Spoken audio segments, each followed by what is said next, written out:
అర్థమవటం కాకుండా మీరు మాట అంటే మీరు అనేటువంటి అయోమయాలు అంటే ఇనప ముక్కలు అయస్కాంతాలు అంత కాంతమైనటువంటి మనోహరమైనటువంటి పరిస్థితి కావడం ఈ వచ్చినప్పుడు మీరు నాకే ఎదురుగా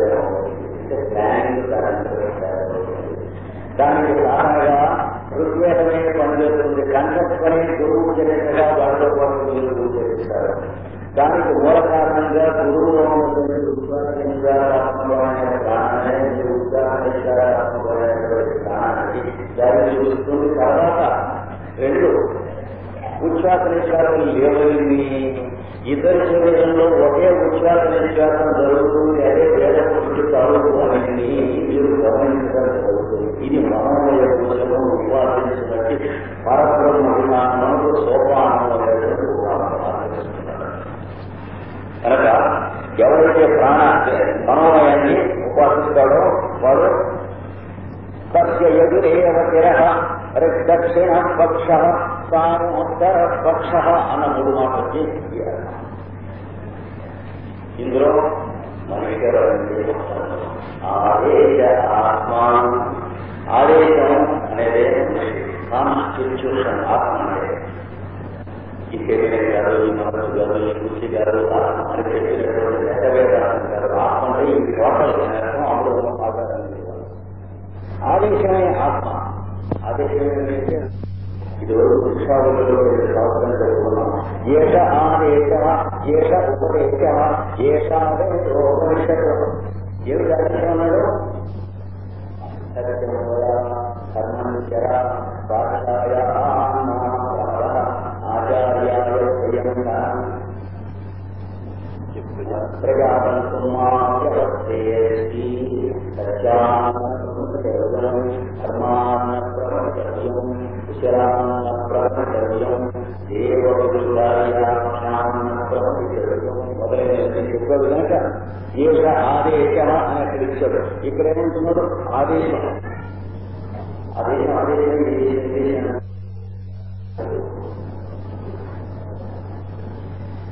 ఆదేశ ఆత్మ. ఆ ఆదేశంలో చెప్పానే 1981లో గురు పూజలో 12వ తేదీన అదే ఆదేశం. జనవరి 12వ తేదీన చెప్తూ 1982కి 51కి నిదానం యథామాత అపజ్జరం అంటే మాసంలోకి రోజుల్లోకి వెళ్ళిపోతుంటాయి. మాసాలు తేదీలు చెప్పేస్తుంటే క్యాలెండర్లో మార్క్స్ చిరిగిపోతాయి. అలాగే బ్యాచెస్ రోజు వెళ్ళిపోయి చదువుకుని వాళ్ళు మళ్ళీ బ్యాచెస్ తయారు చేస్తూ వాళ్ళు తయారవుతుగా అని చెప్పి గురువు వాళ్ళ గురించి యథాప ప్రవదాయంతి యథామాస అహజ్జరం ఏవం మాం బ్రహ్మచారిణ ఆదరాయంతు సర్వసర్వాణా అని కోరమన్నాడు. నెలలో రోజులు ఎలా ప్రవేశిస్తూ ఉంటాయో, నిరంతరం నదిలోకి నీటి ఎలా ప్రవేశించి సాగరకాలం చేస్తూ ఉంటాయో అలా నా దగ్గర ఈ నేర్చుకుందామని ఉద్దేశంలో దాన్ని ఎలాంటి వచ్చి నేర్చుకోండి, వెళ్ళండి, నేర్చుకోండి, వెళ్ళండి. ఇది కంటిన్యూగా దీనికోసమై శరీరం మే విచర్షణం జిహ్వా మే మధుమత్తమా కర్ణాభ్యాంగోరి విశ్రువం అని చెప్పాడు. అంటే ఈ శరీరం కాలకాలం చెడకుండా ఉండుగాక, ఈ చెవుడు ఎప్పుడు మధురమైనటువంటి ఈ విద్యనే తింటూ ఉండుగాక, ఈ నాలుకకు ఈ విద్యతోనే తీపి తగులుతూ నిత్యం తీయటి భోజనం చేస్తూ ఉండుగా. ఎవరైనా నాకు దీర్ఘాయులు వస్తూ అనుకుంటాడండి, తప్పకుండా అనుకోవచ్చున్నాడు ఈ పని చేస్తున్నవాడు. శరీరం విచక్షణ అంటే ఈ శరీరం 10 కాలాల పాటు మరో 10 కాలాల పాటు దీనికి పనిచేయగాక అని అనుకుంటూ ఉంటూ ఎంత తినాలో అంతే తింటావు, ఏది తినాలో అదే తింటావు, ఎంత తాగాలో అదే తాగుతావు, ఏది తాగాలో అదే తాగుతావు, ఎంత కాలం తింటారో తింటావు. మరో 20 సంవత్సరాలు ఇలాంటి 100 సంవత్సరాలు శుభ్రంగా పనిచేస్తుంది. అది వాడు చెప్పింది. ఇక్కడ ఆదేశం దాని అథర్వాంగిరత పూజ్యం వీళ్ళు డాక్టర్ అథర్వణుడు అంగిరత ఇద్దరున్నారు. వాళ్ళ తోకగా వచ్చింది శరీరం. మొట్టమొదటి తోకగా వచ్చాడు. అంటే మన ఈ వంశో జీవలోకే జీవ సర్వం అంతర్యామిలో ఉన్న వాళ్ళ నుంచి ప్రతి జీవుడు యువతలకి ఎలా ఉంటారంటే ఇలా నొక్కి స్థిరభూమిలో వదిలిపెట్టి దీంతో స్థిరలో స్థిర పోసే జంతువులతోనే దాని ఏమంటాం ఇంకు పిల్లలు. ఇంకు పిల్లలు లోపల గాలి ఉంటే రాదు కానీ పరబ్రహ్మం అనే స్థిర అంటే మన దగ్గర బుర్రలు మనం వంటగాలి దాన్ని ఒక మాట నొక్కి ఆ పరబ్రహ్మం అనేటువంటి స్థిరాల ముందు వదిలిపెడితే అది ఇందులో పోతుంది. ఇలాగే శ్యామాన్ని వదిలిపెట్టాలంటే ఇందులో బయటికి అక్షరం వస్తుంది అది ఇందులో ఇక్కడ అదే అసలు పుచ్చం అంటే పరబ్రహ్మకు మన పుచ్చం అంటే అర్థం అది అంటే ఇంకో పిల్లలు లాంటి వాడు స్థిరాభూమిలో ఉన్న స్థిర పరబ్రహ్మం అంటే మన పిల్లలు పోసుకుంటానికి ఇంకో పిల్లల లాంటినటువంటి స్థిరాభులు మనం కృష్ణాచార్యులు వెంకటపయ్య అవుతుంది. అందుకని దాన్ని చెబుతూనే ఈ తోక అని చెప్పడానికి మమయ్య అంశో జీవలోకే జీవభూత తన పురుషత్వం భక్తి చెప్తున్నాడు. నా అంశయే ఈ జీవలోకంలో ఉన్నారు అనగా గోదావరి రోడ్డు చిన్న చిన్న చిన్న సీసాలు గోదావరి నదిలో వదిలిపెడితే సీసాలలోకి గోదావరి వదిలిస్తుంది. గోదావరిలోనే సీసాలు ఉన్నాయి. అలా ఉన్నారు వీళ్ళంతా ఆయన రాముంది. అయితే మనం వెలుగున్న గాజు సీసాలు కాకుండా ఉత్తర ధ్రువం దగ్గర ఉన్నటువంటి సముద్రంలో ఎవరైనా ఒక విశ్వకర్మ అనేటువంటి సైంటిస్టు చిన్న చిన్న చిన్న మంచు గడ్డ సీసాలు తయారు చేసి అవి సముద్రం నుంచి ఇక్కడ వాటిలోకి సముద్రం నీటి ప్రవేశించిందనుకోండి. అప్పుడు ఏంటంటే సముద్రంలో మంచుగడ్డ సీసాలు మంచుగడ్డ సీసాలు కానీ సముద్రంలో మంచుగడ్డలలో ఒకే పదార్థంలో చేయబడుతుంది.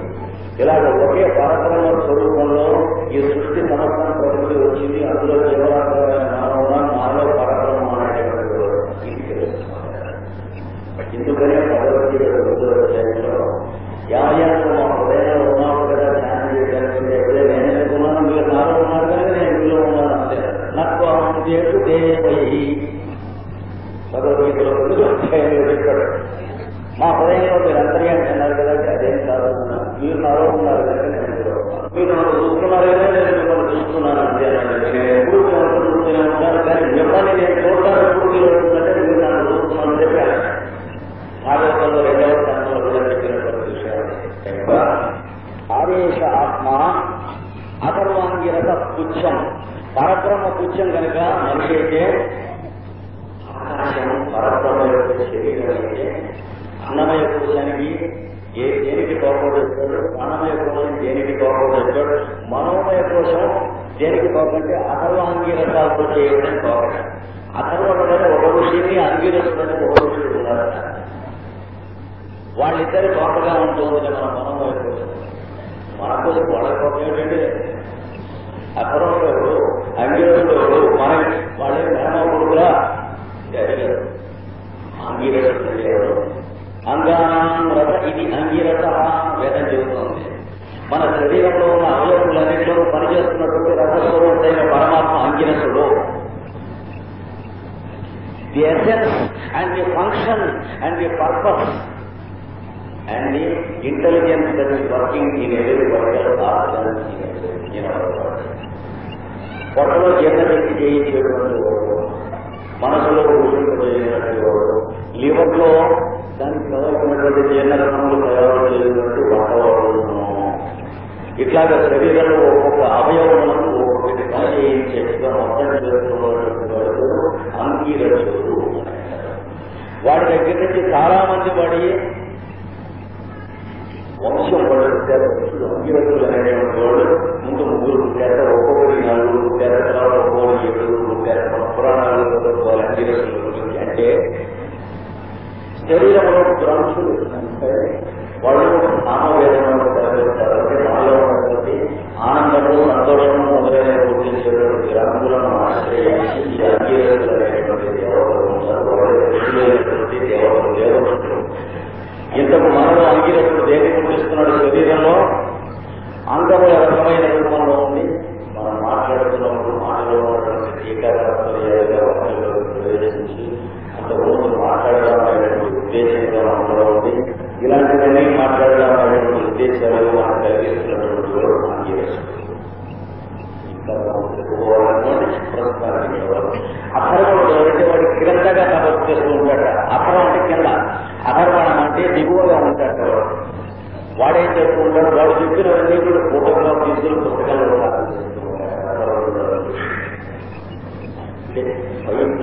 లో సంకల్పాలు ఇవన్నీ తిరుగుతూ ఉంటాయి. మనకి ఫ్యాన్సీ ఉంటే కింద ప్లేస్ లో మార్క్స్ లో మోడల్ లాంగ్వేజ్ లో ట్రాన్స్లేట్ చేయబడేటువంటి ఇంటెన్షన్స్ మనలో ఎక్స్టెన్షన్స్ ఉంటాయి. అంటే cosmic plane, solar plane, planetary plane అనేటువంటి ఇండివిజువల్ ప్లేన్ లోకి యాటిట్యూడ్స్ ఇంటెన్షన్స్ గా తిరుగుతూ ఉంటాడు ఈ అధర్వణుడు అనేటువంటి విషయం. బయట పృథ్వీయావత్తేజో వాయురాకాశంలో వ్యాప్తమైనటువంటి దాంట్లో ఏం జరుగుతూ ఉన్నదో దాని సంకల్పాలకి అనుగుణంగా ఈ లోపల ఉన్నటువంటి దేవతల సంకల్పాలు తయారు చేస్తూ ఉండేందుకు ఒక పత్రికను రాయించి మనకి ఇస్తున్నటువంటి లోపల అంగిరట్టుడు. ఈ అధర్వణుడు అంగిరట్టుడు ఎదుర్కొనబోతున్నాడు. అంగిరట్టుడు అనేటువంటి వాడు మనలో వాస్తవాలకు అడిగేవాడుగా అర్థం మాట్లాడేవాడు, ఉద్దేశంగా మాట్లాడేవాడు, ఆత్మీయంగా, సహాయంగా, విద్య ఆనందంగా సంభాషణ చేస్తుంటే ఒకరికి taste to speak correct conversation అనే రూపంలో దాన్ని రికార్డు చేసేటువంటి వాడుగా స్వీకరించేటువంటి వాడుగా ఇలా అభివృద్ధి ఇలా చేస్తే ఎకనామిక్స్ అంటారు, ఇలా చేస్తే ఆయుర్వేదం అంటారు, ఇలా చేస్తే రాష్ట్రపాలన అంటారు, ఇలా చేస్తే ఇంగ్లీష్ అంటారు.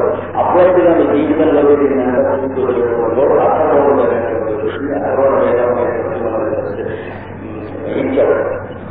ఇది మన వీళ్ళు కూడా మన శరీరంలో ఉన్నారు. వీళ్లకు ముఖ్యంగా మన మనోమయ కోరుకులు ఇష్టం వచ్చినటువంటి ఆలోచనలు హృదయపూర్వకంగా ఆలోచించకుండా ఇలాంటి మనోమయ కోరికలకు సంబంధించిన విగ్రహంగా కూడా నీలో పరమాత్మను ఉపాసించడం ద్వారా ఎదటివాడిని చూస్తున్నప్పుడు కూడా వాటిలో ఉన్న అన్నమయ రూపమైన పరమాత్మ, ప్రాణమయ రూపమైన పరమాత్మ, మనోమయ కోశమైన పరమాత్మ కూడా ఈ మూడు రూపంలో ఉపాసన మూడు ద్వారా ఆ పైన విజ్ఞానమయ రూపమైన పరమాత్మ అన్నమయము, ప్రాణమయము, మనోమయము అయిన పురుషుడిలో ఉన్న అంతర్యాన్ని ధ్యానం చేయటానికి దాని ఉపాసన చెప్పబడింది. ఆ పురుషుడికి మూడవ పురుషుడైనటువంటి మనోమయ పురుషుడు అధర్వణ ఆంగిరసుల యొక్క పుచ్చమై ప్రతిష్ఠ చెంది ఉన్నాడు అని చెప్పబడింది. తర్వాత అది కూడా ఈ పురుషుని గురించినటువంటి ప్రశంసయే అవుతుంది. తదప్యేష శ్లోకోపవతి ఆ పైన చెబుతున్నారు. యతో వాచో నివర్తంతే అప్రాప్య మనసాదః యతః ఎక్కడైతే వాచః అంటే వాక్కులు నివర్తంతే ఎక్కడ నుండి వాక్కులు వెనుదిరిగి తమ తమ స్థానములను చేరుకుంటాయో మనస్సుతో కూడా కలిసి. ఎందుకని తమ తమ స్థానాలు చేరుకుంటాయంటే అప్రాప్య అంటే పొందకయే. అట్లాంటి ఆనందం బ్రహ్మణో విద్వాన్ బ్రహ్మ అని అనబడినట్టు పరబ్రహ్మం యొక్క ఆనందము తెలుసు. అట్లాంటి ఆనందము విద్వాన్ తెలుసుకున్నటువంటి వాడు నా వివేది కదాచనేది కదాచన ఎప్పుడు కూడా నా వివేది ఈతి చెందడు. అంటే ఈ అన్నమయ ప్రాణమయ మనోమయ కోశం రూపాలను ఎందుకు ఎక్కాం అని అంటే గమ్యం ఆనందమయ కోశం. ఆ ఆనందమయ కోశాన్ని పొందటానికి వాక్కులు వెళ్ళి మళ్ళీ వెలుదిరిగి వస్తాయి, మనస్సు కూడా వెలుదిరిగి వస్తుంది. ఇక్కడ దాకా చెప్పినటువంటి మూడు కోశములతో చేయబడినటువంటి జీవుడను పురుషుడు వెనక్కి తిరిగి వస్తాడు. ఈ మూడు కోశములు ఏ పురుషుడితో చేయబడినాయో అలాంటి పరమ పురుషుడు ఆనందమయుడు. అందుకని ఇక్కడ మధ్య కొంచెం ఆపేడు బాధించాడు. ఒక పురుషుడి చేత అతని శరీరమునందు అతని మయములై ఈ 3 కోశములు చేయబడినవి. అతను ఈ 3 కోశములను చెందుతాడు. ఈ 3 కోశములు అతన్ని చెందలేదు. ఈ 3 కోశముల చేత చేయబడిన పురుషుడు వాడి కింద ఉంటాడు, అనగా జీవుడు అనబడేవాడు. వీడు వాడిని పొందలేడు ఈ 3 కోశముల చేత. అందుకని ఇక్కడ సర్వాంగులైతే అన్నమయ, ప్రాణమయ, మనోమయ కోశములు 3 మనకు ఉంటాయి. పరమ పురుషుడైనటువంటి భగవంతుడికి ఉంటాయి. వాడికి అన్నమయ, ప్రాణమయ, మనోమయ కోశాలు ఉన్నాయి, మనకి ఉన్నాయి. వాడికి ఉన్నటువంటి కోశాలు వాడి చేత చేయబడి ఉంటాయి, మనకు ఉన్న కోశాల చేత మనం చేయబడి ఉంటాం. ఇది తేడా. అంటే చపాతీల పిండిలో ఉండలో గోధుమ పిండి ఉన్నది. కానీ గోధుమ పిండి చపాతీల ఉండలు తయారు చేయడానికి పెట్టిన పళ్ళెంలోనూ గోధుమ పిండి ఉన్నది.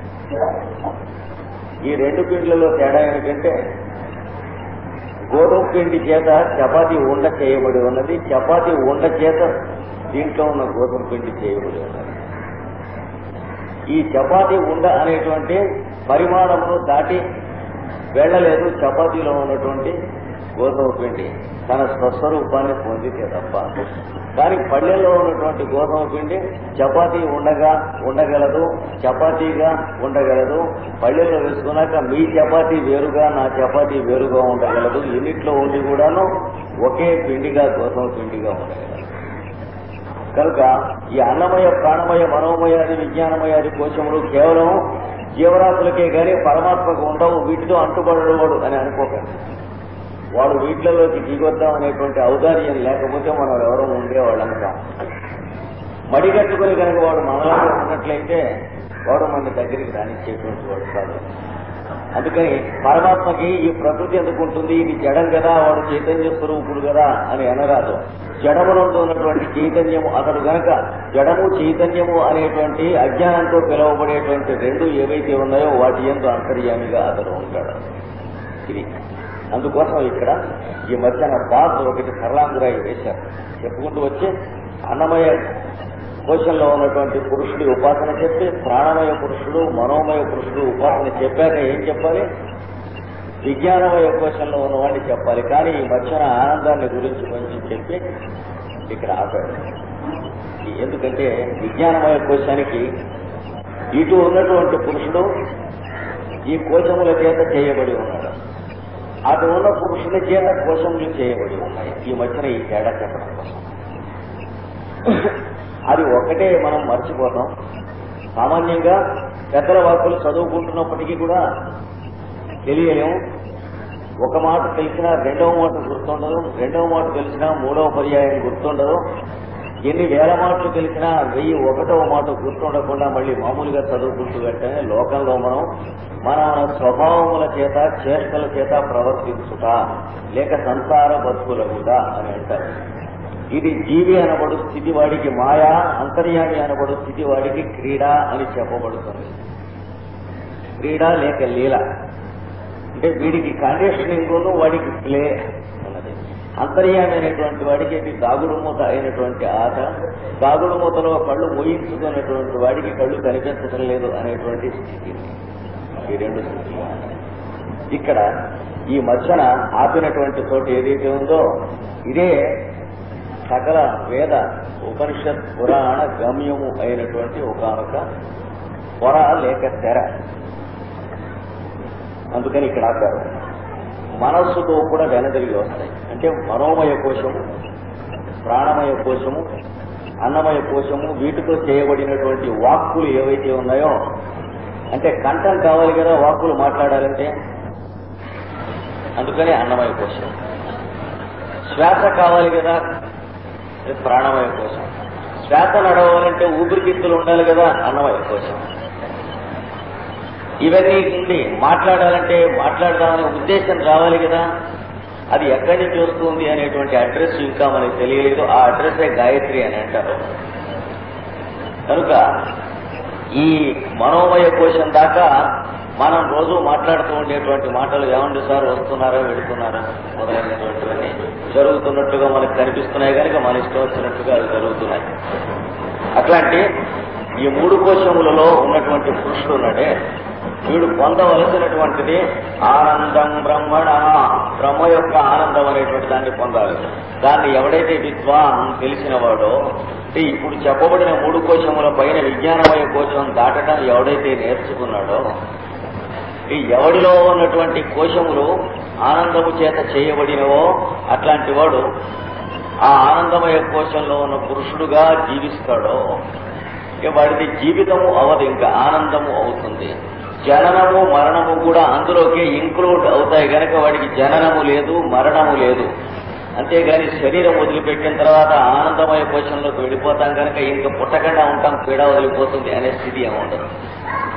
జననము మరణము 2 కూడా దాంట్లోకి ఇంక్లూడ్ అయిపోతాయి కనుక జనన మరణ అతీతం అయినటువంటి స్థితి ఉంటుంది. ఇప్పుడు మనం ఈ మనోమయ విజ్ఞానమయ కోశాలతో చూస్తూ ఉంటే జననము మరణము ఉన్నట్లుగా శరీరాదులకు కనిపిస్తూ ఉన్నటువంటి మార్పులు అనే ఏ సత్యములు ఉన్నాయో జరుగుతూ ఉన్నట్లుగా కనిపించే సత్యాలు అవి కూడా దాంట్లో ఇమిడిపోయినప్పుడు తదతీతమైనటువంటి బ్యాక్గ్రౌండ్ లేక పరబ్రహ్మం అదిగానే తాను జీవిస్తాడు. తాను పుట్టడు, తాను చనిపోడు, తాను జీవిస్తూ ఉంటాడు. జీవించడం కూడా ఉండడు, ఆనందిస్తూ ఉంటాడు. ఒక మాట శరీరంలో ఆనందిస్తూ ఉంటాడు, ఒక మాట యువతలో ఆనందిస్తూ ఉంటాడు. దీని గురించే నేను మృత్యువును తొలగించడానికి వచ్చాను, నేను మృత్యువును తీసేయడానికి వచ్చాను, జనన మరణ అతీతమైన విషయాన్ని చెప్పడానికి వచ్చాను అని ఆచార్యులు అవతారములు మొదలైనటువంటి వాళ్ళు ఆ భాషలో చెబుతారు తమాషగా. స్థితప్రజ్ఞస్య కాభాష, ఆ భాషలో చెప్పినటువంటి దాంట్లో మనం ఒక్కొక్కప్పుడు అర్థం చేసుకోలేకపోయినట్లయితే, ఏమంటే మీ సిబిబి గారు మృత్యువు లేకుండా ఉన్నదాన్ని సాధిస్తానని అన్నారు, మరి వారు కూడా చనిపోయినారే అనే ప్రశ్నలు వస్తూ ఉంటాయి. పెద్దలు కూడా పొరపాటు పడి ఏడనగా ఇట్లాంటి చోట రాస్తూ ఉంటారు. ఆవిడ కూడా బంగారంతోనే చేయబడి ఉందనుకోండి, ఆవిడ వెతుకోవాల్సిన నగలు కూడా బంగారంతోనే చేయబడి ఉందనుకోండి. అప్పుడు ఆవిడ ఈ నగలు చూసి ఇది కూడా బంగారానికి కానీ గుర్తుంటే నగలు పెట్టుకోరు, ఇది బంగారం కాకుండా ఇది గాజులు, ఇది మురుగులు, ఇది డోలర్లు, ఇది కమ్మలు, ఇది దుద్దులు అని మాత్రమే గుర్తున్నప్పుడు బంగారంలో పెట్టుకుంటున్నా బంగారం. దీనికోసం తీర ఉద్యోగికి జంటవా అనేటువంటి స్థితి ఇచ్చారు. ఇది సృష్టిలో జరుగుతున్న దాగుడు మూత. దాగుడు మూత పెరగాలంటే ఒకళ్ళ కంటే ఎక్కువ ఉండాలి. ఆ ఒకళ్ళ కంటే ఎక్కువ ఉంటే మొట్టమొదటి ఉన్నటువంటి వాడు ఈక్షర బహుశ్యాం అన్నాడు. ఒక్క మాట చూసి నేను అనేక మందిగా ఆడుతుంటే ఎలా ఉంటుంది అనుకున్నాక అలా ఎందుకు ఆడుకోవాలి వాడు అని మన ప్రశ్న వేయడానికి వీల్లేదు. నేను చెప్పాను, న్యూయార్క్ నగరంలో ఒక ప్రశ్న చేస్తాడు, భగవంతుడి దృష్టింటే ఎందుకు చేయడం, ఈ గందరగోళం ఎందుకు రావడం, ఇందులో అనేక రకాలైనటువంటి టికెట్లు ఉన్నాయి కదా, ఇష్టాలు ఉన్నాయి కదా, జ్ఞాపకం చేశాడు. అడిగేస్తే మనం తెలుసు కదా, పైపోయిన గ్రామం టికెట్లాగా ఒకటే ఉంటుంది అందులో ఆ ప్రశ్నలు ఎప్పుడు ఉంటారు. అడిగితే ఒకే అధికారులైనా వాడు తయారు చేయలేదు, God made man made difficulties అని తప్పదు. అయితే వై గాడ్ మేడ్ మ్యాన్, ఎందుకంటే వాడికి ఎవరికి తెలుసుకుంటాను కదా, ఈ note that man made difficulties, then why food God made man అని అడిగాడు. ఇది ప్రశ్న కాదు, నువ్వు వేస్తూ ఉన్నది మరో ఒక మాట ఆలోచించు అంటే ఏం లేదు. అసలు వాడు ఎందుకు తయారు చేయాలని చాలా గాడిని కోపంతో అడిగాడు. నేను వాడి తరఫున అవాల్సి పడేవాడిని కాను, కానీ సమాధానం ఒక్కటే ఉంది చెబుతాను. కారణం మాత్రం ప్రబలానికి ఒక్కటే, ఎందుకంటే వాడిని దృష్టి చేద్దామని సంకల్పం వచ్చినప్పుడు పక్కన నువ్వు లేకపోవటానే ఉంటే చెప్పి ఉండేవాడు, ఇంత గంటలు ఉండేది. అప్పుడు నది చిరునవ్వులను కూర్చున్నాడు. అర్థమైంది అన్నాడు. ఏమవుతుందో నాకు మాత్రం ఇంతమందికి అర్థం. ఎందుకంటే ఇలా చేసి అర్థమయ్యాలంటే దక్షిణామూర్తి, అర్థమయ్యాలంటే ఉత్తరామూర్తి. గురోస్తు మౌనం జ్ఞానం. ఇది బ్రహ్మ విద్యలో ఎప్పుడు కూడా ఈ సమస్య ఉంటూనే ఉంటుంది. తెలుసుకోవాలి అంటే అంటే వాళ్ళిద్దరికి వచ్చిన తెలుసుకున్నారు. తెలియకుండా కూడా తెలుసుకున్నది వెళ్ళిపోతూ ఉంటుంది కొన్ని లక్షల జన్మలు. దాంట్లో వెతికే అలాంటి కానీ తెలుస్తుంది కొంత దూరం వెళ్ళేటప్పుడు. వీళ్ళంతా అంటే ఎందుకు అనుకుంటున్నారు మనం కూడా తెలిసి ఇక ముందు కొన్నాళ్ళు పిల్లకాయలాగా వాళ్ళని మనం కూడా ఇలా అనుకుంటూ ఉంటాం, వేగంగా మాట్లాడుతూ ఉంటాం అన్నమాట. సహస్రతీర్థ పురుష అంటే సహస్రాక్ష అనుభవం అంటే ఏమిటో కొన్ని జన్మలు తెలియదు కొంతకాలం అయిన తర్వాత వాసుదేవ సర్వం ఇది తమ ఆత్మానం సుదుర్లభ బహూనాం జన్మనామంతే జ్ఞానవాన్ మాం ప్రబుధ్యతే. అనేక జన్మలు లేదా సరదాగా మాట్లాడుకుంటూ పొడుగుదలు వేసుకుంటూ అంటే అనుకుంటూ వెళ్తూ ఉంటే ఈ ఆహువుల కర్తవ్యం ఏదో ఒక రోజున తెలుస్తుంది వాసుదేవ సర్వం అని. కనుక అన్నము సర్వౌషధము, దానిని ఈ రకంగా ఉపాసన చేయవలను. ఎంతవరకు చేయవలను? మనం చూస్తున్నటువంటి భౌతిక రూపాలను చూసి ఇవన్నీ ఉంటే నశ్వరమైన రూపములే, ఇప్పుడు ఉండి కసేపాలు పోతాయి అనేటువంటిది సాధించబోతున్నాడు. నశ్వరములైన రూపాలను తెలుసుకో, ఎందుకంటే ఏ రూపమైనా బదలైనప్పుడు ఏడవకుండా ఉండడానికి పనికి వస్తుంది. అంతటితో అది అయిపోయింది. అది లోయర్ కేజీ క్లాస్. అది ఇది నశ్వరములు కాబట్టి ఒకరికి చేసుకునేటువంటి వాళ్ళ పనులు మానేయడం ఎట్లాంటిదంటే, నువ్వు ఎస్ఎల్సీ చేస్తాయో కాలేజీలో చేరాలని అడిగితే నాకు స్కూలే అచ్చొచ్చింది, ఈ ఎస్ఎల్సీలోనే ఇంకా 10 ఏళ్ళు చదువుకుంటాను అని అన్నట్లు. రూపము, నామము, ఆకారము, భౌతిక జగత్తు ఇది ఎప్పటికప్పుడు మారుతుంది అన్నది సత్యం తెలిసాక దాని పైన ఉన్న సత్యాలు పెద్దవాళ్ళు చెప్పారు. దీని దగ్గరే మనం కూర్చుంటామంటే సంతోషం నాయన అంటారు. దీని దగ్గరే కూర్చుంటాం సదుపాయాలు కూడా. ఎందుకంటే మనం ఇతరులకు ఏమీ చేయకుండా బాధ్యతలు నిర్వర్తించకుండా ఈ భౌతిక ప్రపంచం అంతా అసత్యం కాబట్టి మా కర్తవ్యాలను దొంగగా చేయడానికి ఏదో ఉంటుంది. కర్తవ్యం మానేసి కర్మభ్రష్టతను పొంది కర్మనాశాన్ని పొందామని అనుకుంటానికి పనికొస్తుంది. అలాంటి తప్పుడు మార్గం పట్టకుండా జాగ్రత్తగా సత్కర్మాచరణం వల్ల మాత్రమే కర్మనాశం వస్తుంది, కానీ కర్మ మానేయడం వల్ల కర్మభ్రష్టత వస్తుంది. ఈ రెండు తెలియాలి. లూపులైన ఉంటుంది పక్కకి. కలకత్తా బండి ఎత్తుకున్నాం అనుకున్న రాయపూడి బండి ఎక్కకూడదు, జాగ్రత్త ఎక్కాలి. ప్లాట్ఫారం ఒకటే ప్రారంభం ఎక్కే చోట ఇది తెలుసుకోవాలి. అంటే తెల్లవారు ఎక్కేటప్పటికీ మనం కార్యకర్తలను తెలిస్తే నవ్వం మళ్ళీ రోజంతా వేస్తే కదా మర్నాడికి మళ్ళీ ఎక్కాలి. వచ్చంటే వచ్చే జన్మలోకి విశాఖపట్నం వచ్చి మళ్ళీ కలకత్తా బండి ఎక్కడం వస్తుంది. ఇవన్నీ మధ్యలో పొరపాటు పడకుండా ఉండేటువంటి చోటు వాళ్ళు వేరే ఇస్తారు. ఇది సర్వౌషధం ఉన్నారు కనుక అన్నమయ బ్రహ్మోపాసన చేయండి. మీరు సూటిగా ఆనందమయ కోశంలో ఉన్నటువంటి పరబ్రహ్మాది ప్యూర్ నేసెంట్ కలర్లెస్ చేస్తే చూడడం లేదు. వారిని ఉపాసన చేస్తాం అంటే అవ్యక్తాని దుఃఖం దేహవస్థిరమాప్యతే. అవ్యక్త పరబ్రహ్మోపాసన చేసేవంటే ఆకాశం వంట చూస్తే ఏమవుతుంది? ఆకలేస్తుంది చచ్చిపోయాడు. అప్పుడు ఆకాశం కూడా పరబ్రహ్మ యొక్క అవతారాల్లో ఒకటని నువ్వు అంగీకరించక తప్పదు. దానికి కావలసినటువంటి భోజనం కూడా అన్నం బ్రహ్మేది వ్యజాత్. విశేషంగా తెలుసుకోవాలి. నేను తెలుసుకోను అంటే ఆ బాబు నువ్వు తెలుసుకో అని అడగలేదు, నువ్వు తెలుసుకుంటావు అన్నాడు. ఎప్పుడో ఇంకో 2-3 గంటలు అయ్యాడు. ఏం లేదు, పొద్దున్నే కూర్చుని వేదాంతం చర్చించుకుంటూ ఉంటే అన్నం కూడా పరబ్రహ్మలో భాగం నువ్వు తెలుసుకో అంటే నేను తెలుసుకోను అంటే నువ్వు తెలుసుకుంటావు అన్నాడు. వాడికి తెలుసుకో ఎక్కడ తెలుసుకో లేదు, ఎందుకంటే నువ్వు తెలుసుకుంటావు. ఎవరి కోసం? నీ కోసం. తిండి నీ కోసం తింటున్నావు అన్నటువంటి భ్రమ నీలో ఉంది కనుక సృష్టిలో ఉంది కనుక సచ్చినట్టు తెలుసుకుంటావు. తిండి పరబ్రహ్మ కాదు అని ఇంకా తెలియలేదు కనుక పరబ్రహ్మ కోసం తింటున్నావు అని తెలియలేదు కనుక నీ తాలూకని తెలుసుకుంటున్నావు కనుక నీ కోసం తింటున్నావు అని తెలుసుకుంటున్నావు కనుక నీకు బెల్లకాయ కూర ఇష్టం, వంకాయ కూర ఇష్టం అనేటువంటిది నీకు ఉంది కనుక వాటి కోసం కుక్కరాలు తింటావు. పరబ్రహ్మ యొక్క పని అవుతూ ఉంటుంది. పరబ్రహ్మ యొక్క పెంపుడు కుక్క వలె ఓ జీవుడా నడుస్తూ ఉంటావు. అందుకని అన్నమయ బ్రహ్మోపాసన చేస్తే ఇలా పెంపుడు కుక్కలాగా అక్కర్ లేకుండా పరబ్రహ్మ యొక్క స్వరూపము సజీవమైనటువంటి విగ్రహాలాగా నడుస్తూ ఉంటావు. ఈ చుట్టుపక్కల ఉన్నటువంటి శరీరాన్ని అన్నమయ కోశములు సజీవ విగ్రహములుగా ఆరాధించు అంటే దూరం నుంచి దండం పెట్టు అని కాదు. భర్త రూపంలో కనిపిస్తే భార్యగా ఆరాధించు, భార్య రూపంలో కనిపిస్తే భర్తగా, నీ కర్తవ్య రూపంలో భార్యాభర్తల రూపంలో బిడ్డలుగా ఆరాధిస్తూ, బిడ్డలు తల్లిదండ్రులుగా ఆరాధించు, అన్నలు తమ్ముడుగా, తమ్ముడు అన్నలుగా, రామలక్ష్మణ భరత శత్రుఘ్నులు తండ్రిని తల్లిని ఒకరినొకరిని ఏ విధంగా కర్మస్వరూపమైన దాంతో ఆరాధించి మనకు అవతారమూర్తులుగా దిగి వచ్చి నమస్కారం వంజీలు అవుతున్నారో, దేవకి వసుదేవులను యశోదానందులను ఆరాధించి, గోపకులను గోపికలను ఆరాధించి, తనను ఆశ్రయం కోరినటువంటి పాండవులని, తను ద్వేషించిన కౌరవులని, తను సంభవించిన శిశుపారాధులని ఏ ఏ రూపమును ఏ విధముగా ఆరాధించవలనో ఆయా రూపమును ఆయా విధముగా ఆరాధించి దిగి వచ్చినటువంటి అవతారమూర్తుల యొక్క మార్గమును చూడు ఇది చెప్పింది. కనుక అన్నాభూతాన్ని ధ్యాయంతే అన్నముల కోసం నుండి జీవరాశులన్నీ పుడుతూ ఉన్నాయి. అంటే కుండ మట్టి నుండి తయారవుతూ ఉంటుంది. అంటే అర్థం కుండని తయారు చేసేటువంటి వాడు మట్టి అనేటువంటి దాంతో కుండని చేస్తారు అని అర్థం. కుండ అంటే కుండను తయారు చేసేవాడు కానీ కుండలో ఉన్న మట్టి కాదు. ఎందుకని